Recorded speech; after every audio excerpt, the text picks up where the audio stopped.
Cardi, e gol, e gol, e gol, e gol, e gol! Ma la palla la prende Vecino!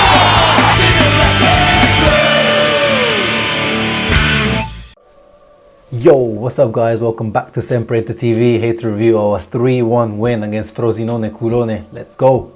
Before the match I was a little bit scared, I have to admit, with Roma winning, AC Milan winning. I was a little bit worried that it was going to be one of those dreary, annoying draws away to a small team who were going to frustrate us. But fortunately the guys came through.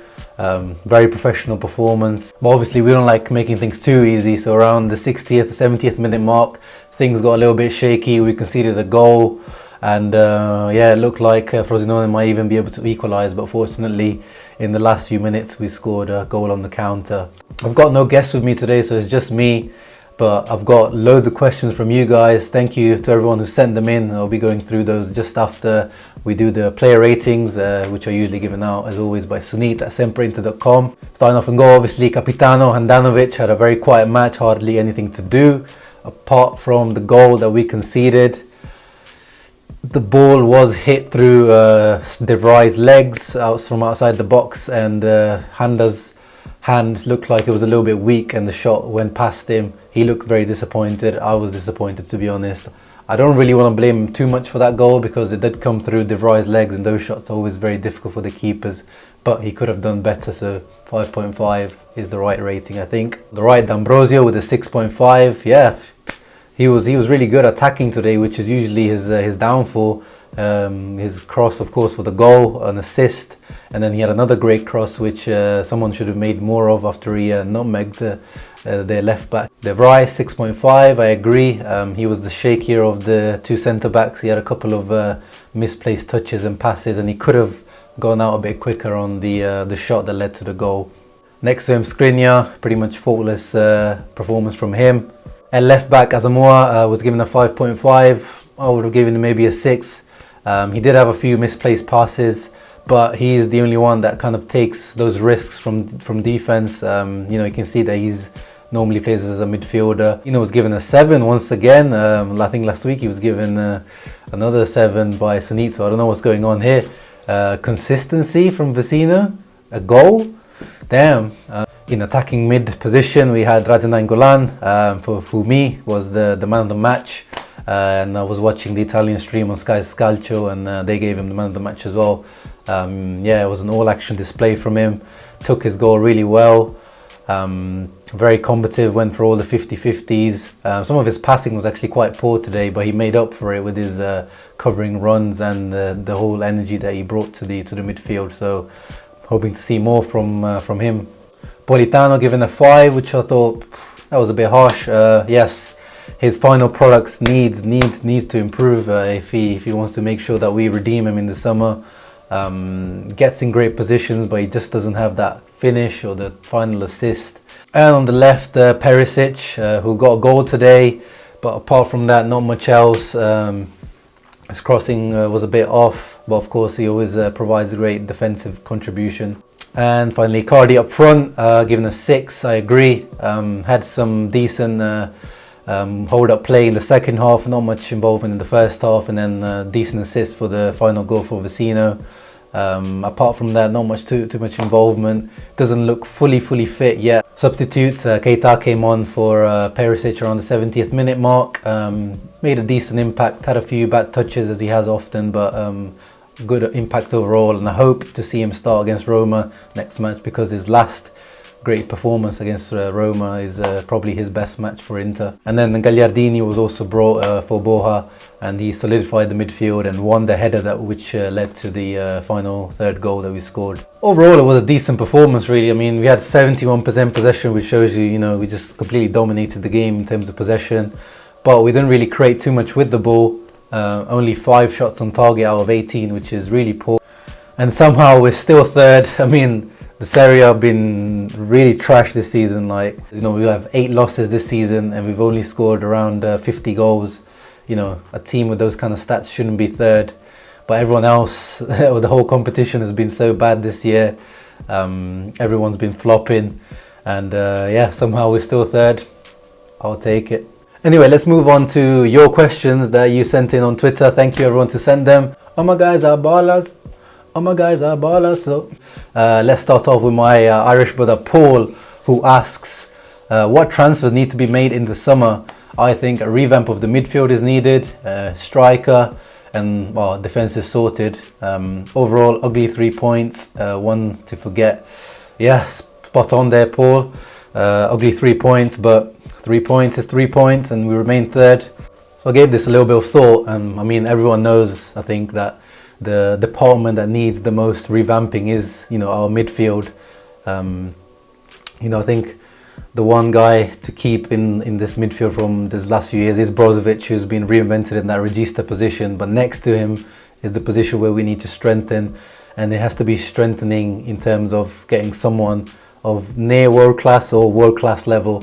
Nothing below that is good enough, really, because we've tried many players now in that position. Gianmario, Gagliardini, Vecino, it just hasn't worked.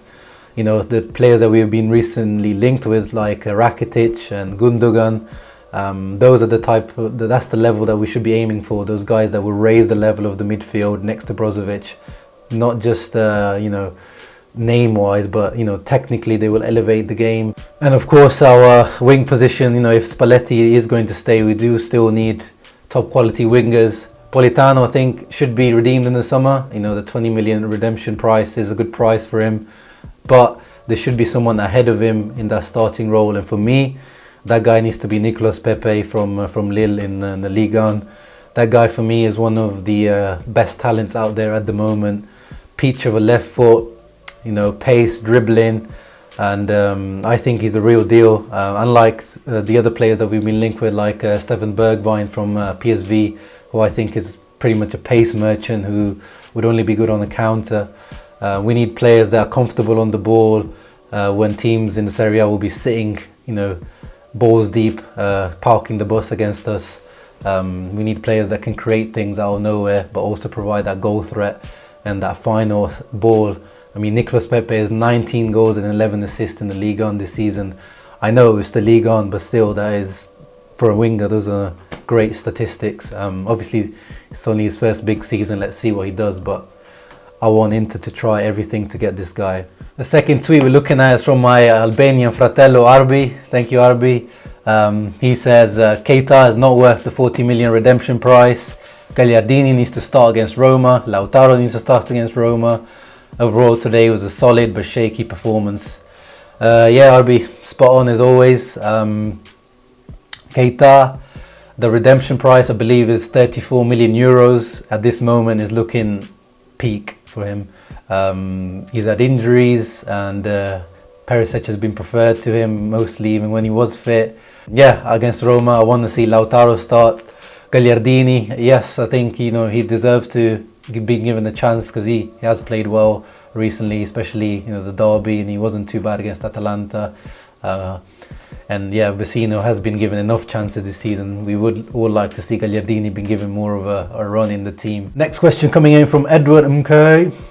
He sent in his question last week as well, so thank you again, Edward. He says, good play, but nervy ending.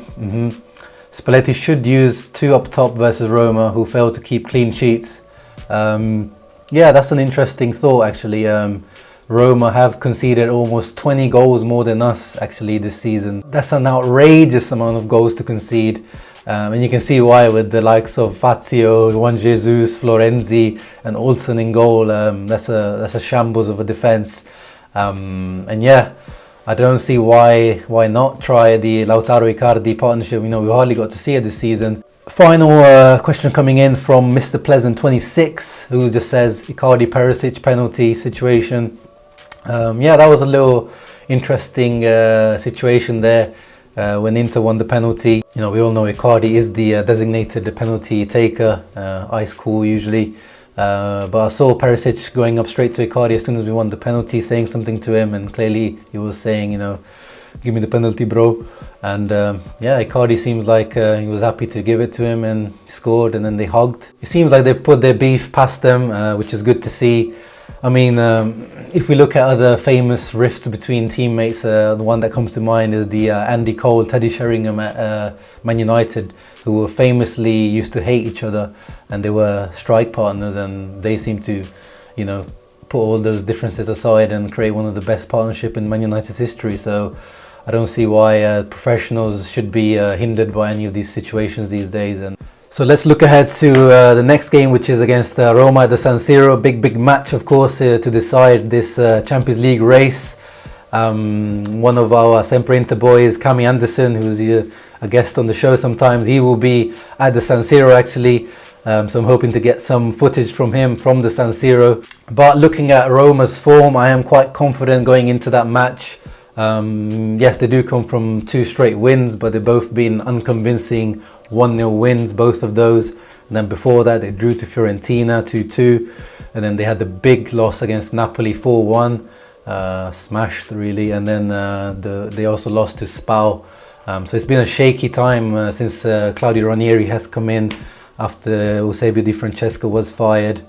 And yeah, as we mentioned earlier, they have a very leaky defence. They don't really score that many goals either. Dzeko has been misfiring this season.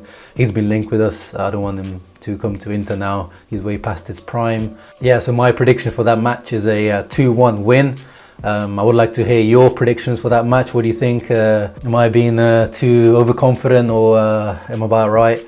And yeah, what did you make of the Frosinone match? What do you make of the player ratings? Let me know, comment below guys, subscribe. Thank you everyone to send in your questions, keep interacting with us. And as always guys, Forza Inter, ciao!